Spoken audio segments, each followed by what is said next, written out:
provisional agreement is what we're talking about first off. There's a bit of, I mean, shortly after it was announced, there was already a bit of disagreement between the Chinese side and Philippine side on what was contained. Of course, the actual document was kept confidential, but one point that Beijing said that we agreed to is that there must be prior notification that they must be informed before we send supplies out to the BRP Sierra Madre. Can you set that straight for us? Well, first and foremost, I'd like to address the concerns about why we're not releasing the document. No, what was signed or what is called as the exchange of notes. No, we cannot do so because it was part of the agreement with the People's Republic of China that the document, if it is to be released to the public, has to have the consent of both parties. So we don't want to break that. No, I think what was important to us is give this agreement the opportunity to play out, no, to be implemented, to be executed. And I think we saw that it was implemented to the letter. But let me just clarify, we were just a bit surprised when after after we announced that it was a successful resupply mission and that the provisional agreement was reached, here comes the Chinese Foreign Ministry stating that the agreement was entered into by both sides on the basis of number one, that there is approval or prior notification with the Chinese side, and number two, that there is on-site boarding. I think we have proven substantially and clearly to the Filipino people and to the world that there was no such incident that happened at sea, nor was there a provision in the agreement that required us to get permission and to allow boarding and inspection of our ships. Was there a provision in the agreement about how both sides will communicate any interactions out at sea? That seems to be part of the crux of the problem here, because maybe it may have been implemented to the letter, but then they saw fit, as you're pointing out, to say something else. Yes, there are communications channels open, and I am pleased to say that the communication channels actually worked. Okay, they were responding to communications, for example, coming from the Philippine Coast Guard. So it was a good implementation of the agreement. Our ships, both the ML Lapu-Lapu and the Coast Guard escort, were not harassed in any way. Our ships sailed without incident, and that there was no obstruction. No, there was no traditional or customary obstruction that usually came from the Chinese side.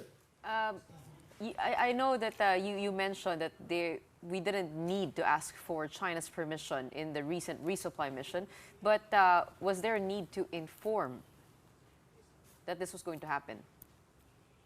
Well, as I said, in as much as I'd like to release the details of the agreement to the public, I cannot do so because there was a decision by both sides that if we will do so, it has to have the permission of the PRC and the Philippine government. So I cannot state and answer that question directly. However, let me just say that we will never ask permission, and we will now, nor we will ask permission in the future.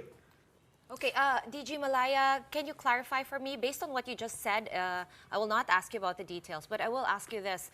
Is transparency then off the table if part of the agreement does say that we should not, so to speak, publicize the operational details of each resupply mission?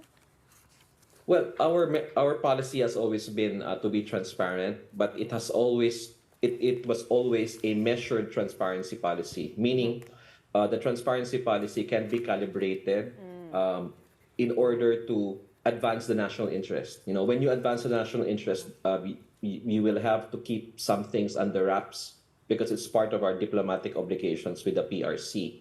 But we are still being transparent because we did release videos and photos of the resupply mission to prove our position, to assert our rights.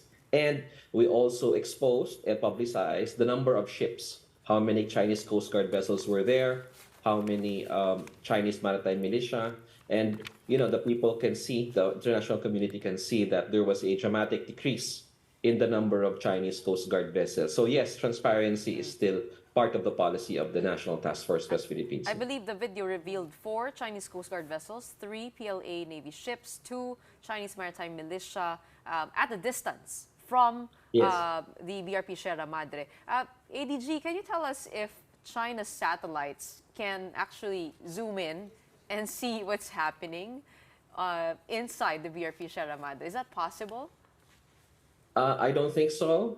I think we have sufficient cover for the PRP Sierra Madre, so I don't think there's a technology available anywhere in the world where they will be able to find out what's happening inside the PRP Sierra Madre.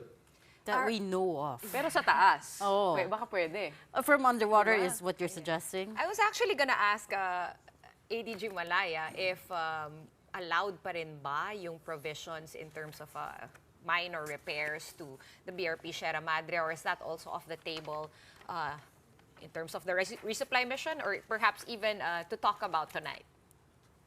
Well, it is the policy of the government to keep BRP Sierra Madre in operating condition. And what was agreed upon between both parties was the manner of resupply and reprovisioning. Okay. As to whether we can undertake minor repairs, that wasn't part of the discussion. At the same time, Beijing has said that it will, quote unquote, resolutely stop the Philippines if it were to send, again, quote unquote, large amount of construction materials to the warship and attempt to build fixed facilities or a permanent outpost. This is a bone of contention for a very long time now. Why do you think that Beijing remains convinced that the Philippines is trying to build a permanent outpost there?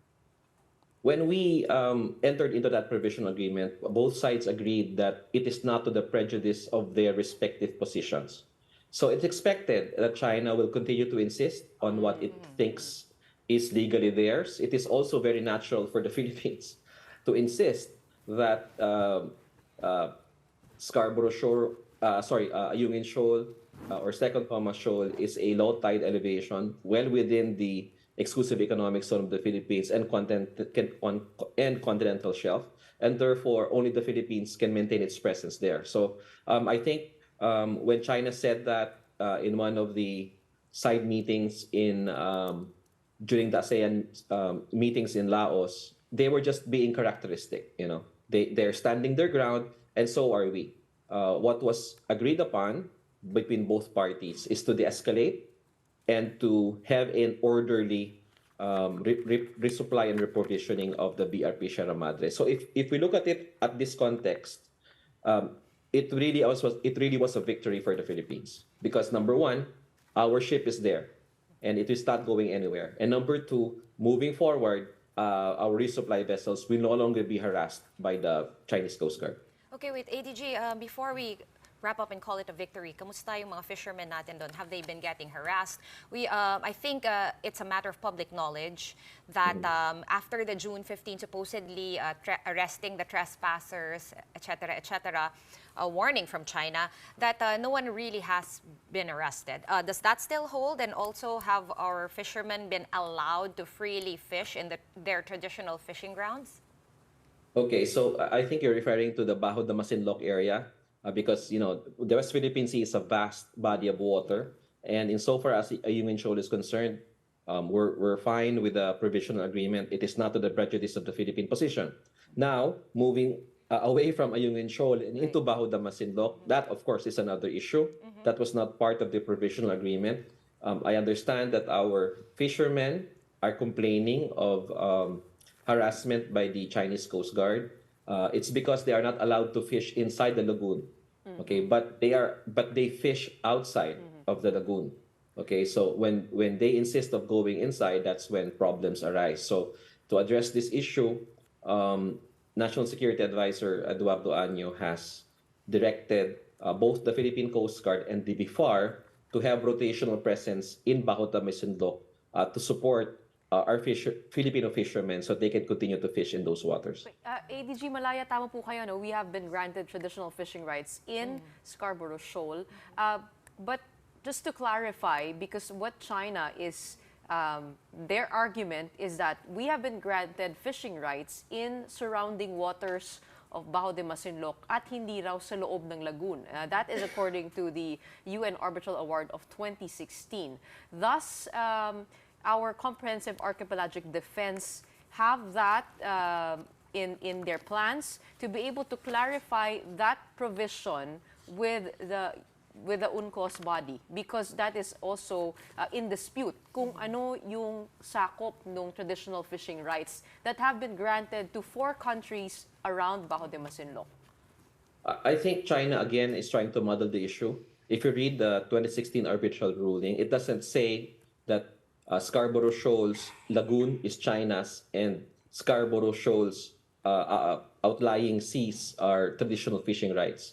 It clearly stated that Scarborough Shoal is a traditional fishing right of the Philippines, and therefore Filipino fishermen should be able to fish whether inside the lagoon or outside the lagoon. Alright, kasi nakausap natin si Soljan Hilbay at sinabi niya na surrounding waters ngayon nakalagay dun sa arbitral award, and therefore it is still in dispute kung internal waters yung tawag dun sa loob ng lagoon na hinaharang ng China ngayon. So I guess that's up for another discussion. But what human rights violations are you, what reports are you getting apart from the fishermen being blocked from entering the lagoon? Well, insofar as our fishermen are concerned, they are able to fish outside of the lagoon. But then the problem starts when they want to fish inside. But outside, it's okay. And they are not currently being harassed if they do not insist in going inside. So I think what's important for the Philippines is to continue to encourage our fishermen to fish, and for the Philippine government to establish its presence, constant presence in that area. Because I think we've already proven that we can deploy our Coast Guard ships for longer durations than before. We have, for example, a Coast Guard ship in Sabina Shoal right now, which has been there for extended deployment, guarding that area against any Chinese moves. So that is also possible to be done in Bajo de Masinloc. And I think that's we're doing that through the rotation of the BFAR and the Philippine Coast Guard. Okay, ADG, balik lang natin saglit sa may Yungin Shoal and the resupply missions that happened to the BRP Sierra Madre. Before kasi one of the suggestions was, why don't we ask for help or an escort from the United States or any of our treaty allies to escort the boats carrying the provisions to the BRP Sierra Madre? Is that now that the United States has kind of offered already the opportunity for them to escort, is that back on the table? Is it out of the table? Kasi nagbumukha at some point na ayaw na muna ng gobyerno ng Pilipinas. Well, of course, Sean, we appreciate the U.S. Constant reassurance and offers for help. They have been telling us whatever we need, they will supply. However, for this specific instance, we'd rather handle this issue on a bilateral basis with the PRC. I think it is clear to everyone that the diplomatic and peaceful engagement with China has borne fruit, at least during this first iteration. We hope that China continues to fulfill its obligations, and moving forward, maybe 2 months or 3 months from now when we do our resupply mission again, that they will continue to adhere to the provisions of the provisional agreement. So far, since we are able to handle this issue well, and moving forward, we don't expect any untoward incidents in our future resupply missions, I think we're content with what we have achieved, and while at the same time continuing to express our appreciation for the United States' offer of help. When is the next resupply mission, ADG? We expect it to be maybe in the next 2 months or 3 months. Okay. That feels a bit far away. Yeah, it's a bit Is there any long. reason for that? Not really. I think we were able to, because we're now doing an operational mix, different types of ways of resupplying our the troops at BRP Sierra Madre. So we can do aerial drops as well. We can do Okay. surface maritime resupply. So given this operational mix, we do have some flexibility on when we intend to conduct the next resupply So mission. dati So- parang every month, you know? So yeah, exactly. And so when you say next resupply in about 2 to 3 months' time, you're talking about sending a boat out there. Yes. Yes. Yes. And is this going to Yes. be led by the Coast Guard or the Navy? Do we know? It's the same approach that we do. It's the Armed Forces of the Philippines through the Philippine Navy, supported by the Philippine Coast Guard. Wala na yung mga Unay Zamay, ADG? Wala na, sinira nila. Kailangan pang ayusin. Nasira na yung Unay Samay, the famous Unay Samay is our Oo cooking nga. arrest. So what we're using now is the ML Lapu-Lapu. And mas maganda naman siya. No? Natuwa nga yung mga tao, nakita nila, medyo malaki naman siya and hindi na siya gawa sa kahoy. Mas sturdy siya at ngayong mas sturdy na siya, wala naman na tayong harassment. But you So, know, we always thought that it was being used because it is a civilian boat and that using a Navy vessel would be somehow an escalation And on it our would part. So, hindi triggers ganon. there's different rules around deployment of Philippine Navy boats, right? yes, so ML Lapu-Lapu is a civilian boat. Okay. okay. It's still a civilian boat manned by organized, but the mission is organized by the AFP and supported by the Philippine Coast Guard. Okay, one last The- clarification. Sorry, Reg. You said operational mix, so may mga bangka, may mga airdrop. Lahat ba yon kailangan i-inform yung China ADG or yung sa bangka lang? As far as I understand, as I said, wala naman tayong permission na hinihingi, no? FYI pero lang. doon sa airdrop, we never we never inform or notify the PRC. Okay. This provisional agreement with China, how long is it in place for? It's open-ended, but it's subject to review by both parties. So if one of the parties say that, let's sit down again and try to thresh out some of the other details or revise some of it, then we're open to do so. We have a bilateral consultation mechanism which facilitates the exchanges and dialogue with the PRC, and the next host will be China. Well, anything that Okay. doesn't lead to conflict is a huge positive Yes. development for us. Exactly. Yes. Keep our soldiers alive there. But before we let you go, on another topic, since kayo po ay part ng National Security Council, we just like to ask and clarify if there are reports of threats on Vice President Sara Duterte's life. Is there a threat existing? Because what has been put into light is the security around her, and she has called also for security for herself in person and also online. So meron po ba? Well, as far as we know, we have not been informed of any security threat to the Vice President. I think the recent controversy just arose because of the withdrawal of some of her security personnel from the Philippine National Police. But insofar as specific threats to her, we are not aware at the National Security Council. Okay, but what would be your role if ever there was a threat? Supposedly, let's say, theoretically speaking, magkaroon po ng threat. Ano po yung role ng National Security Council doon? Well, kami naman, our role is to handle all types of national security threats to the Philippines. So things that concern our sovereignty, for example, internal security operations like the New People's Army, the Abu Sayyaf Group, and the BIFF. So I don't know if there is any security threat. So it would be very difficult to make a conclusion right now if such threats do exist and if the National Security Council has a role in it. Speaking of threats, last one at ADG. Whatever happened to Senator Amy Marcos's claim that China was training its hypersonic missiles on the Philippines? I know you coordinated with her office. What came of that?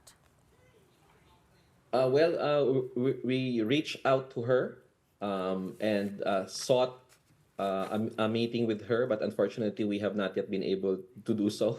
So I think it's time for us to make follow-ups with her office. Okay. So yeah, because we're also very, very curious as to where she heard that there was such a threat coming from China. So we'll let you go for now, but we'll follow up with you on that again later on. Thank you so much for your time again tonight. National Security Council Assistant Director General Jonathan Malaya.